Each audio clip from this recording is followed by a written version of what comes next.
Hi. So things get complex. Um, in early Unix, the init program was like 300-400 bytes. And what happened over the next few decades, it's like there's init, there's init.d, there's rc.d, there's rc, there's inetd, xinetd, system starter, atd, crond, watchdogd, this d, that d. And then Apple did something cool in OS X, which is that they consolidated a lot of these, and they just had one D called launchd. And most people know what it is. If you use Mac OS X, if you use Tiger or Leopard, or if you use an iPhone, launchd is running most of the time. And who better to talk about launchd than the person who created it? So I'm very glad and happy to have Dave Zardishki amongst us today. He's the guy who wrote launchd. He works at Apple, and he would tell us about what launchd is, why he did it, or whatever else you might want to know. So let's welcome Dave.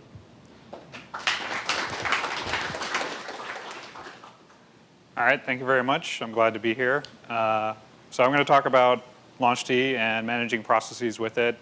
But first, I want to talk about the big picture and kind of what led to launchd at Apple. So we're Apple. We've got some goals. We have a culture. We try and create products that people want to use. And we've got a wide spectrum of products. We're not just looking to create computers like what we have here. They're general purpose, can do just about anything you want. We have very embedded devices. We have the phone, we have the TV. And to that point, only one of these has terminal. Well, 2 out of these have a shell. But in the long run, probably the computer is going to be the only thing left with a terminal and a shell. The rest of these are much tighter knit, a much more controlled circumstance. But you really got to begin to ask yourself, what's a Unix and what's an operating system? How do you define it? Is it the APIs? Is it the user experience? Who knows? You can call those all Unix, or you can call one of them Unix. But I'm going to talk about how launchd plays into all of them. So we have some design goals. We have some very interesting design goals that weren't like your old mainframes. Namely, we don't want to restart any application or any computer after a configuration change. Yeah, Unix people, no, we got a server, it never reboots. Not at Apple. We got a plan on applications dying, and we need to be able to deal with that. Plus, if you change IP addresses, not such a scary concept these days, but 10 years ago, a lot of software would have to be rebooted if you changed an IP address. Not so much these days. We have some other goals, though. In particular, we're always pushing everybody at Apple to write more dynamic software. We have hot plug hardware these days. We have wireless hotspots. And we all want them to be user-friendly. And I picked the Airport Express, one of our products, to exemplify this. This is both a wireless base station, and it's a device as far as the iTunes MP3 player is concerned. iTunes finds it and allows you to play audio through it. But it all does it seamlessly through the UI. But another thing that we have to worry about, we have multi-core CPUs. We're trying to figure out how to best take advantage of them. And some of it will be done at a very academic CS level, but a lot of what we deal with isn't academic. And we're trying to design a system that can deal with the actual functional things that an operating system does and add more concurrency there. Another challenge that we have, and I'm going to pull up one of our web pages here, is we need to work in low memory scenarios. This may seem like a lot, 512 megabytes, but what you need to realize is there are a few thousand developers at Apple. There are thousands upon thousands of developers outside of Apple, and we have to share all that. And when you start doing the math, you're like, wow, okay, each one of us gets a little section to play with, and if we don't want a page. Well, launchd helps improve the situation too by only running software when you need it. We'll talk about that more later. Now, what are some obstacles we face in trying to make a much more dynamic and robust system? Well, the same goal that we have is actually a challenge. Life is more dynamic. The problem with a lot of the software that people have written in the past is they make assumptions. Some people make them pervasively. And we continue to push people inside the company and outside the company to make less assumptions. And when you make less assumptions, your software is A, more reliable, and your customers are happier. Now, we also push people to be more event-driven. This not only improves concurrency, but this improves robustness. You can't always anticipate what order events will occur in, so if you could just respond to them as they come in, your software will behave much nicer. And this is what we push people to do at Apple and outside the company, and this is how it's going. We also encourage people to be more flexible and make better error recovery. Again, on that assumption theme, if you build up assumptions, you're building up a house of cards. And with the house of cards, all it takes is like a little puff of air or something bad to happen, and the whole thing collapses. Nobody wants that. But it also improves the user experience. The more flexible your software is, the more you can deal with potentially unanticipated scenarios that your customers may encounter. But more than anything, we want to avoid this scenario. Nobody likes it when their computer goes down, especially catastrophically. So what do we do to accomplish our design goals? Well, one thing we did was this LaunchD project, which I'm going to talk about going into more depth. LaunchD is actually really simple. I have two pictures to show you what I mean. It's a lifeguard. It watches a process. If it crashes, it restarts it. It's also a telephone operator. What it does is help processes find each other and communicate with each other. That's really it. In two things, this is what LaunchD does. Now, there's a lot of details in this, and monitoring processes, help them respond, acting as an arbiter of inter-process communication, but this is it in a nutshell. Now, in Leopard, our operating system soon to be released, LaunchD has been very successfully adopted. There are 166 LaunchD jobs in Leopard. And this isn't even talking about the phone or the TV or potentially other projects we have at the company or the server product. LaunchD is actually very well received, and this is understating how well it's been received at the company. In fact, it's being used at all layers of the operating system, from basic airport functionality, which many of you may think of as a driver, all the way up to X-Ray, which is one of our debugging tools for introspecting the behavior of an application. All of them are using LaunchD at some level. Now, why are we doing this? Why LaunchD? What is it getting us? Well, it's getting us false isolation and error recovery. What LaunchD allows us to do is divide more of the tasks that a computer is trying to accomplish into separate address spaces. And the more separate address spaces you have, the more fault isolation you can have. And on the error recovery side, LaunchD, like I said, with the lifeguard analogy, monitors a process, and if it dies, it restarts it. That's huge. If you look at System Starter or RC or a lot of these things, it's fire and forget. Hope for the best, and if something goes wrong, hopefully someone will get paged and reboot the computer. LaunchD? No. We'll just monitor them. We'll restart it. But going back to that multi-core theme, LaunchD is also getting us fully asynchronous bootstrap. Way more than the parallel startup you've seen with scripts. LaunchD launches any process in any order. It doesn't matter actually with LaunchD, and we'll go into why later. But this is huge on the multi-core systems. We can launch as much as possible and let the hardware and some of the lower level software sort out what needs to run and when. On the flip side, LaunchD encourages pay-as-you-go. I'll demonstrate this later. What LaunchD allows us to do is only run software when we need it. Nobody likes paying for bloat. Nobody wants to see that stuff in either their process output or their memory usage. Why should you pay for a feature you're not using? LaunchD makes it easy to pay as you go. And finally, on security, this is something I'm really happy about. We at Apple are using LaunchD to get rid of setuid. The whole concept, gone. It isn't completely gone yet, but we've stemmed the tide of new setuid binaries. And the way we're doing this is through privilege separation. And the way we do that in LaunchD is you can have a process running in unprivileged space, and via LaunchD, and through the inter-process communication, that telephone analogy, we're making it possible for the unprivileged program to find the privileged program and have it do a special task. This is really neat. Now we're allowing for privileged tasks to not necessarily be the kernel. It could be some daemon. And through inter-process communication, we can do privileged operations. So let's start going into depth. Less of these big pictures things. LaunchD is open source. Apple really values what it's doing for the company, so much so that we actually put it under the Apache license and made it open source. If any open source operating system would like to get some of the same benefits, we're happy to work with you and integrate LaunchD into your product. There's a URL right here where you can track the SVN commits as they come. There's a few mailing lists. They're pretty low traffic. But if you have any questions or curiosities, that's the place to go. So what are we going to cover today? Well, we're we're going to cover some things for developers, like where does my code fit in? Or when does my code get invoked? Or how does my code resolve dependencies? Or how does my code check in with LaunchD?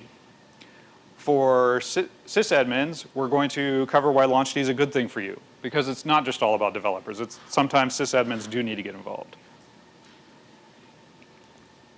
So fitting into macOS 10, we have 3 basic layers in the operating system now. We have a per machine layer, a per session layer, and inside the per session layer, you'll find basic applications like Safari, our web browser, or iTunes, our MP3 player, or some processes you may not realize, like the System UI server, which presents things like in the upper right-hand menu, where you have those menu links. We also have some per-machine concepts, things like our disk arbitration daemon for doing mounts when a disk is plugged in, or kexd when new hardware shows up, it finds the driver and loads it up into the kernel, or configd, which monitors networking changes and configures the network for you. But we've added a new layer in Leopard, and we're calling it the per-machine context. And in this per-machine context, we are anticipating processes that fit in between here. So we have GSSD, which helps manage Kerberos credentials and get them in the kernel, but it acts on behalf of the user. We have the Ccache agent, which manages and caches Kerberos credentials. Or we have things like the SSH agent, which is another credential caching mechanism. And I'll get into more of what these layers mean later. These layers, though, have a relationship. In particular, when it comes to inter-process communication, here's what can happen. We have applications, we have agents, we have daemons. These applications can talk to each other either way, A to B, B to A. Agents can talk to each other, and daemons can talk to each other. The other thing that can happen is applications can talk to agents or daemons, or agents can talk to daemons. And there's a good reason for this, and I'd like to go into why. So why only downward IPC? Well, we have this machine layer, like we talked about. We have sessions. Oh, wait. We can have multiple, per user context. We have Bob's background context and Sally's. There's more than one. In fact, we can have multiple sessions, too. We have GUI sessions. We have maybe command line sessions. We have yet untold sessions. Maybe they're FTP, maybe they're X11. And what you see is that downward-only IPC encourages well layering. The problem is if you're at a background layer, not a background, if you're at any one of these lower layers and you're trying to communicate upwards, you have a question of which one thing you want to talk to. Do you want to talk to Sally's background program, or Sally's Finder process or web browser, or Bob's? Well, if people arrange their designs and their inter-process communication so they only communicate downward when they're asking for requests or help, it's very implicit which program you need to talk to. So that's what we encourage in the product. So to go into depth on these containers, we have per session. Every process that lives in here should or probably interact with the user. And these are programs that come and go with a session. So when you log in, the Finder gets launched, or that's our file browser, and you probably want it to go away when you log out. So this is our per session context that we like to talk about. We also have the per user context that we've been describing. This is for programs that don't need to interact with the user and probably want to transcend login and log out. So let's say you wrote your own little personal web server and it's running on 8080. Well, you don't want that to go away when you log out, but it's not necessarily the web server for everybody on the machine. What you can do is place this program in our per user context, and that's where it'll live. It'll get all the support services it needs, and you don't need to worry about login and log out. And finally, per machine. What we're really encouraging developers to do is run as little code in this layer as possible. It should be code that is only required to arbitrate or share hardware between users. And most developers seem to be buying off on this concept. They understand the risk of operating at that layer, and they're trying to move their code upward in the stack. So let's get started. How would you use LaunchD? It's actually really simple. Apple has a property list concept. It's a standard way of representing basic CS types, be it integers or dictionaries or arrays or strings. And you're going to place one of these configuration files in a well-known location. Apple has a pretty standard schema for that. I'm going to go into some of the examples of that. We have library launch daemons, and these are per machine jobs installed by the sysadmin. Or we have system library launch daemons. These are machine-wide programs supplied by Apple. Now, in your home directory, you can have library launch agents. This is programs you want run for you, either as a part of your session or your background session. And they just apply to you and your context. But let's say you're a sysadmin and you want every machine on the network to have maybe iTunes launch. You could install a property list in network library launch agents. And now every machine on the network will pick that up and get that program running. Or maybe you want to limit the scope as a sysadmin. You could install a property list in library launch agents, which is just the local disk. These configuration files will just be loaded up for each user on that machine. And finally, Apple, of course, supplies some launch agents, and you can find them on Leopard. And those are installed in system library launch agents. Now, what does this configuration file look like?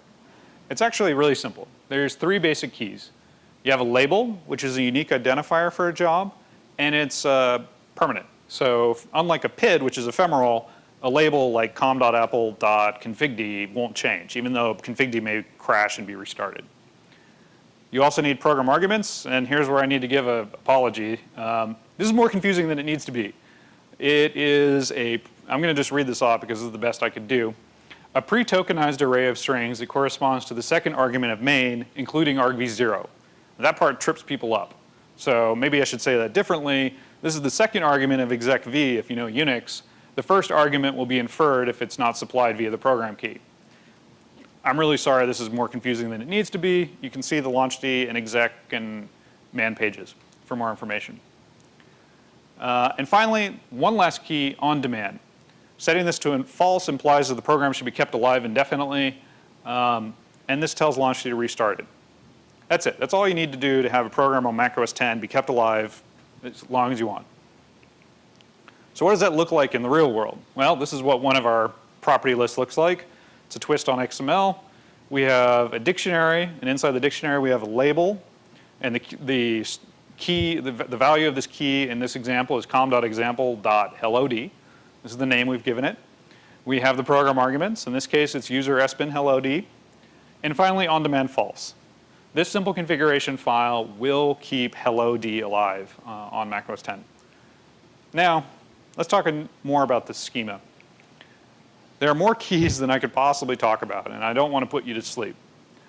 But to give you a few examples of other things you can do, let's look at, you can set the current working directory. You can set environment variables. You can set the program.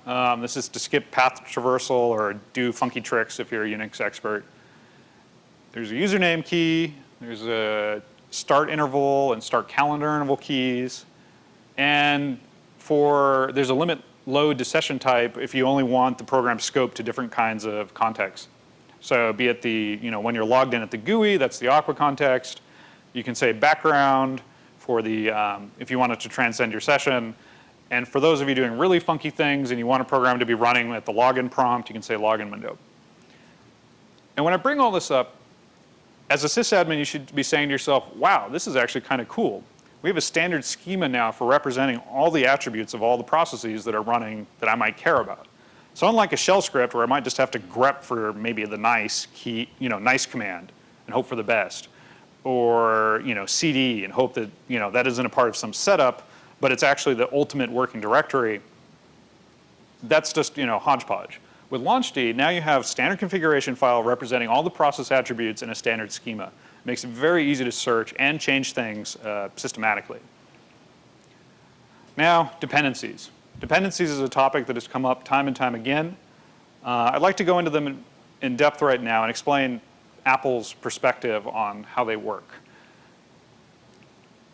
Dependencies, at its basic layer, are a contract. Programmers work with contracts. That's how we get our jobs done. There are 2 kinds of contracts. One,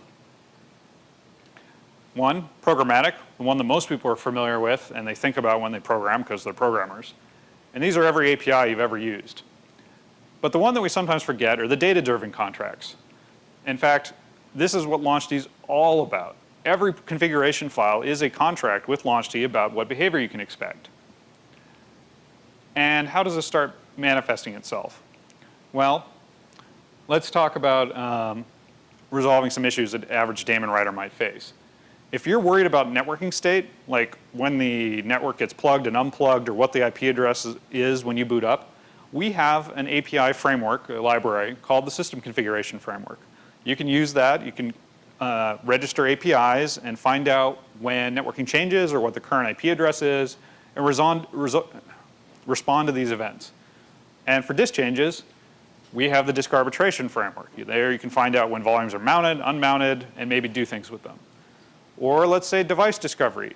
The goal here is, again, the IOKit framework. If you want to find out when the USB device is plugged in, or a FireWire device, or whatever, IOKit is the way to go to figure out when those devices show up and deal with them accordingly. So there's a trend here. If you want to find out what the state of the system is when you boot up, use a framework. That framework will not only tell you what the state is, but it'll tell you when the state changes. In fact, let's look at this even further. When a program in the old Unix world booted up, they declared what other programs they need. Well, that's really not the reality of the matter. What we have is a one-to-one correspondence between frameworks and processes. So on macOS 10, a GUI app might use something called core services. And as a part of the implementation details of core services, they have a daemon called core services D. You could, again, look at the disk arbitration framework. It's not that a program that you write needs disk arbitration D. It doesn't. What it needs is a disk arbitration framework to figure out when these events happen and respond to them accordingly. We can keep going down the list. Some of these are slightly less obvious. Our core graphics library uses the process called the Windows server. Some core foundation uses distnode, and the list goes on and on. The chief point here is that processes are an implementation detail, and what we encourage people to do is use frameworks or write them. So let's say you're writing one of these frameworks. All right, well, how do you find your daemon now if we're going to start processes up fully asynchronously? Well, let's deal with a case example going back to the 70s. Classic API, get pwnam or name or however you want to pronounce it, takes a login and returns a structure to represent that login. Well, in the old days, it previously read etc password. And that file was there, it just read it directly and got the results and gave it back to the application. But in macOS 10, we've changed it so this API talks to directory services via inter-process communication. So the question is, how did we avoid a race between a program calling that API and the directory services daemon being running and answering those queries? It's actually really simple. If we look at that standard plist again, except this time for directory services, they added a simple key value pair declaring what mock services they vend. They declared their name in the namespace, and the value in this case is true because that's all that's needed. But this is all they did. They said, hey, I'm directory services, put my entry into the phone book, if you will, and that's the name in the phone book.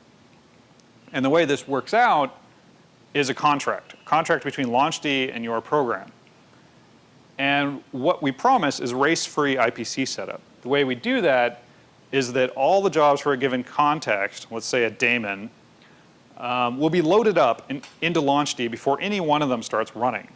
What that means is, this works for each layer. It works at the agent layer, the login window, Aqua, or standard IO, or works for background jobs, or the daemon jobs. Each layer is configured atomically. And once that's done, that means that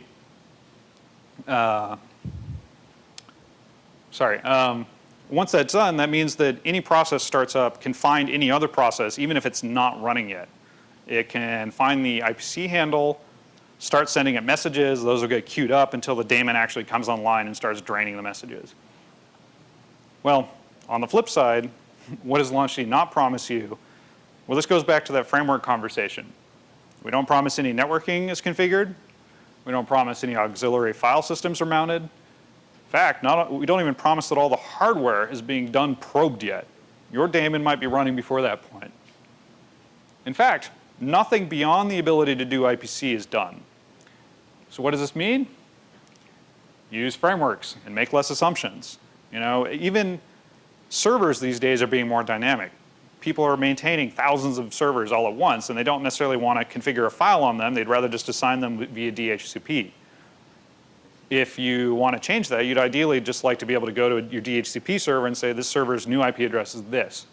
And if the daemons on that machine can't handle that, that'd be really disappointing because you need to restart them manually. So, okay, we've been talking about IPC a lot. How do you actually talk with LaunchD to get your IPC handles so that you can actually start answering queries? It's actually really simple. We have a basic boxed object APIs. To start with the first example, we have the ability to box up a C string into an object, and we can extract it if we want. And we build on this. We have a check-in API, so you can get your descriptors or your mock ports from LaunchD and start answering your queries from your customers, or your framework in this case. And this is how you do it. You create a new string with a magic or well-known key called check-in, and then you lob it over at LaunchD via launch message. And LaunchD gives a response. If it gives null, then there was a communication failure with LaunchD. That's it. Send a message over, get a message back from LaunchD. And let's build on this a little bit more. And how do you tear apart that response and start communicating with your frameworks? Well, first we need to see if there's any secondary failures. Maybe we were able to talk to LaunchD, but maybe there was a failure in the request that we made. So we'll check at the type of the response. If it's an error no, then we extract it and explain why something went wrong. And let's go to stage 3. How do we actually iterate the data and get our descriptors? Well, we have a dictionary lookup API. We have a basic dictionary type. So we can take the response and say, hey, was there a timeout key in there, an advisory idle timeout if the daemon's not doing anything? OK, great, let's use it. Let's see if there were any mock services. Oh, great, the dictionary lookup succeeded. Let's iterate the results with a callback-based API. And the same with sockets. We can look it up. We have a callback-based API that you can use the launch data dict iterate. And let's show what that looks like. Dictionary iteration is really simple. You're going to get your callback called for each object in the dictionary. You'll get the key for the object, and you'll get the cookie passed in, or the context or parameter, or whatever, something so you don't lose track of your state. And this just happens to print out the key, the pointer to the value, and the cookie. And with these basic APIs, you can start building the check-in. So you can find your descriptors, you can find your mock ports, and then start servicing them as a part of your event loop. So talking to LaunchD. OK, this is great. We've been describing the data-driven interface so far, but we haven't been talking about how you interface with it as a developer or as a sysadmin. We have a command for doing that. It's called launchctl, and you can, as a list of subcommands. You can say list, for example, to list loaded jobs. It has load and unload for loading an individual configuration file or unloading it manually. And most of the time you won't need to do that, but because the system loads them for you. But if you wanted to manually load and unload them, you can do that. You can tweak the level of verbosity that LaunchD sends to syslog via the log command. So log level debug is a very frequent example for just getting LaunchD to be very noisy about what it's up to. You can manually kickstart a job if you don't want to wait for your on-demand criteria to fire. And you can stop a job, which sends a sig term to whatever the PID happens to be at the moment. And finally, you can say export to get the environment variables that are loaded up in LaunchD. And last but not least, there's help to show you these and a few other oddball commands.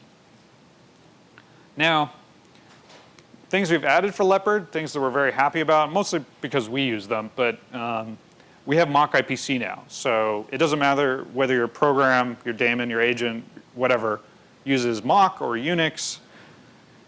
Both of them work with LaunchD now, and either event can cause the program to run. This whole agent and background context, we've added that. So now you can have these programs work at more than just the daemon layer. And finally, we've added conditional keep alive logic that some of you may appreciate. And we'll give 3 examples. So keep alive is a simple key you can add to your dictionary. It's the opposite of the on-demand true one, and in fact, it replaces it. So if you say keep alive true, that's the same as on-demand false. But given this is a boxed object type system, we can change the value from a Boolean to a dictionary and start doing interesting things. So in this case, with keep alive, we have a few examples. We have successful exit. Maybe you want a program to run as long as it keeps failing, but the second it succeeds, we want to stop running it. So this is what that says. You can read it like so. Keep alive as long as the program's successful exit state is false. So that means that as long as the program keeps failing, we'll keep running it. You could do the inverse by setting successful exit to true, which means as long as this program exits 0, we'll keep it alive, but the minute it crashes, we'll stop respawning it. Another example is network state. Mind you, network state's fairly ambiguous, so I don't necessarily advise using this key, but you can still play with it. Network state keeps the program alive, in this case, as long as the network is up for some definition of up. If you want to do the inverse, maybe if the network goes down, which means essentially no interfaces are configured, you could say network state false.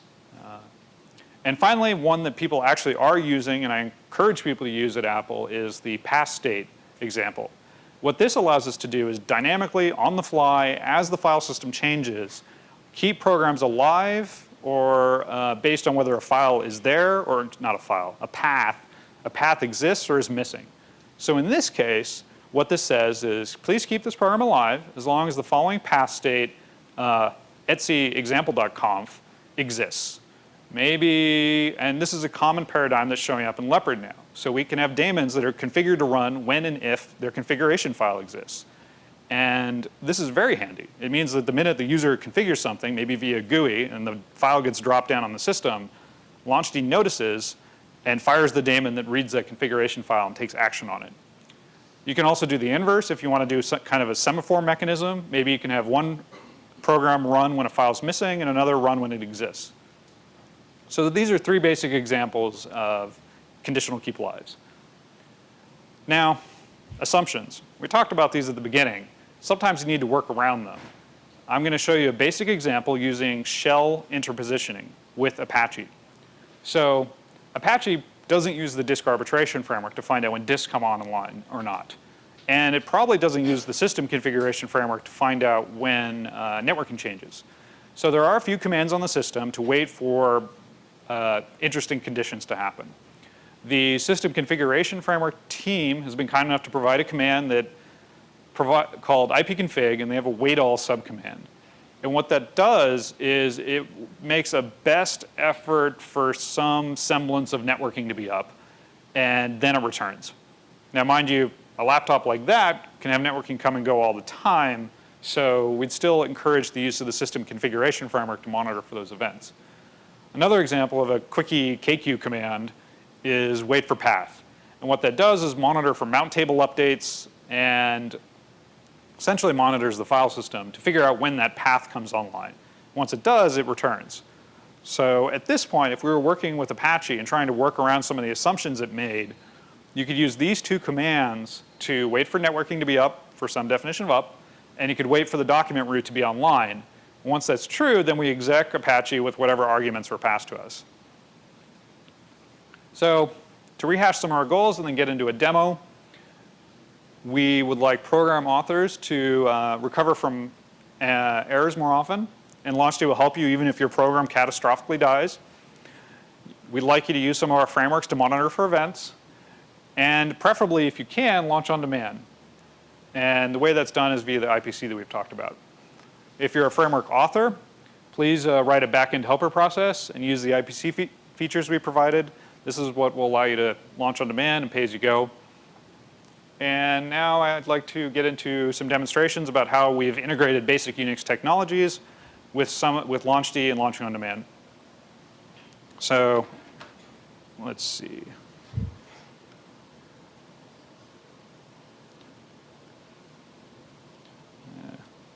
I need to turn on mirroring just.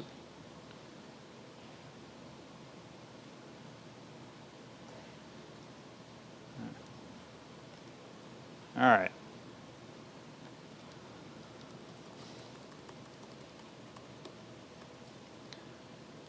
So to demo what's going on here, I'm going to show off SSH agent, a very common SSH command, launching after SSH. So if we look, we see that the agent is not running, but if we just type, well, SSH add, for example, SSH add will find an environment variable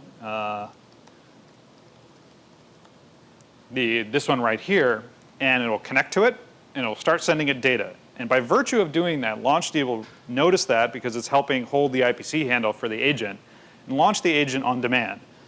So if I type SSH add, and do the quick PS again, we notice that the agent is now running. That -L says talk to LaunchD, and now the agent's running on demand. What's great about this is that environment variable is now passed to every app within your session. So even if you're running Xcode, for example, you could just open up terminal, type SSH add, enter your keys, and then in Xcode, our development environment, your SVN commits will now start using your keys. So we've got all that wired up for you. Another example is the display variable. This is for X11. If we notice, right now, X11 is not running.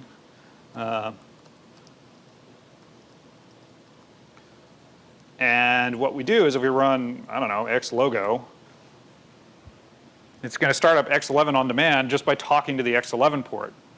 Oh, well, I'm running a development build. I'm terribly sorry.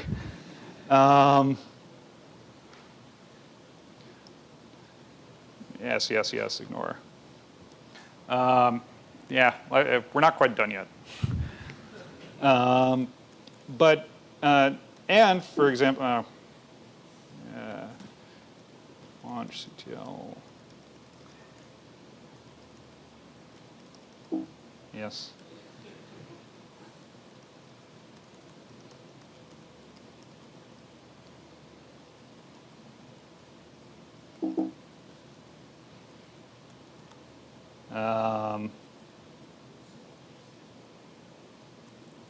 It helps if I type it right. All right. To show you some of the examples of things being respond on demand, let me take the spotlight menu. So that's managed by LaunchD. So I'm going to cd system library launch agents, and so there's a configuration file here for Spotlight. And it's real simple. Keep Spotlight alive. And what this program corresponds to is actually a little icon in the upper right-hand corner. So if we unload it, you'll notice that it's gone now. And we can reload it. And now it's back. We could also,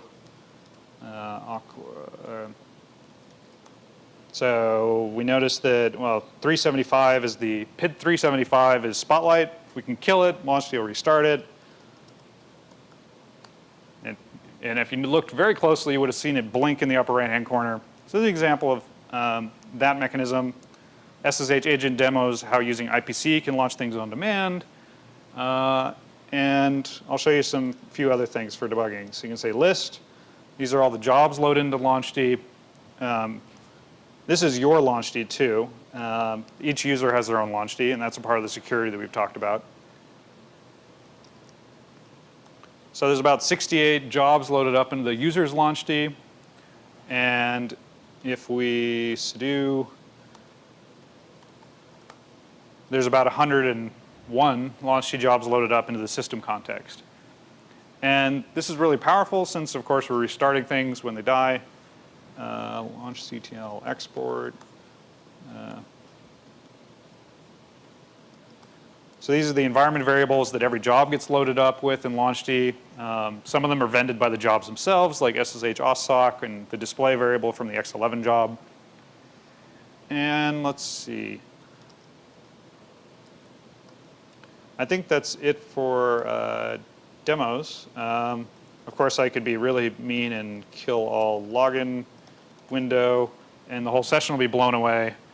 And login window will get restarted by LaunchD and auto-log me in again. So this is what launch on demand and error recovery can do for you. It's really powerful. And I think with that, I'm going to jump back to the slides.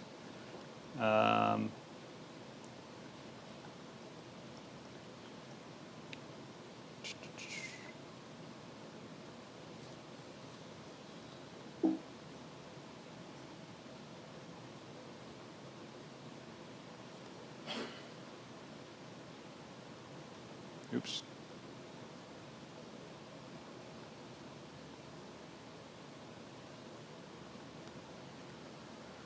All right.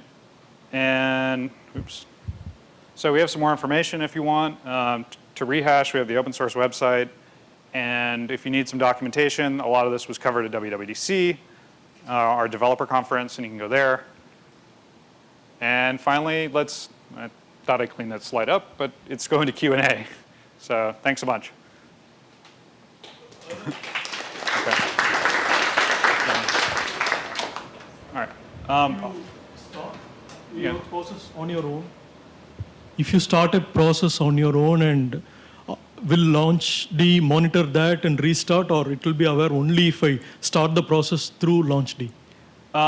So launchd only monitors processes that it knows about, so it's all that data-driven configuration files. So if you at the shell run a program, it's not going to restart it for you, since, Thanks. yeah. On the right here? There's a lot of cross-pollination, it seems now, between Open Solaris and Mac OS X, and I was wondering if SMF is in any way influential in launchd, or if there's any cross-pollination of ideas there. I actually had the opportunity to run into one of the authors of SMF at a different open source conference, and we both laughed because we developed these independently, and they came out about the same time a couple years ago. And a lot of similarities, actually. There are, yeah, there are, yes. So one of the questions I had then is in terms of launching a job through a script, does the launchd know that the children launched by the script are to be watched and restarted, or does it how does it keep track and know when to restart that? The philosophy with launchd is a delegation of responsibility. So launchd babysits the process it launched, and however the implementer of that process wishes to solve their design, be it as a script with sub-processes or a fork and exec model with like Apache, that's up to them, and that's none of launchd's business. And we assert that by saying, look, we'll monitor this process. If it exits, we'll restart it. So we didn't do what Solaris did, which was rewrite the kernel to babysit random processes. So Yeah. if it's a script and the script exits, then Launchd will restart it. would restart it, which may not be what you want. So you would want to probably not have the script exit. Right. We discourage fork and forget. Is there any other question? And back with the microphone. Yeah, I was wondering if there's some way that you could specify that if a program is crashing on boot repeatedly to not continually restart it. For example, X11. There is a throttle interval, and that's actually why that dialog box was coming up about every 10 seconds. What surprised me, though, is that I killed X logos, so that IPC should have drained the queue but it didn't. So that's something I can look into, but that throttle interval controls how many times the process will be spawned. So it's not, in the default, it's 10 seconds. So it's not 10 seconds since it exited, the process needs to live at least 10 seconds. So if it lives 3 and dies, we'll throttle it for 7 more seconds and then respawn it. So you won't spawn it any more frequently than 10 seconds. And you can configure that, it's just another parameter in the property list. Yeah. Okay. Oh, and there is one knob to say, I believe the security server uses it on Mac OS X to say launch only once. So if it exits, launchd promises never to restart it. So, on the right again? Yes. When you showed the environment that's exposed, is that cumulative, or is there a way to have like private environment variables so that I could have maybe the same process look differently in like 2 separate instances? So if I understand your question correctly, each job can have its own list of supplemental environment variables that can either add to or override what they inherit. Okay. So if you wanted to have 2 copies of X Emacs running, each one with different environment variables, you could do that with 2 different jobs.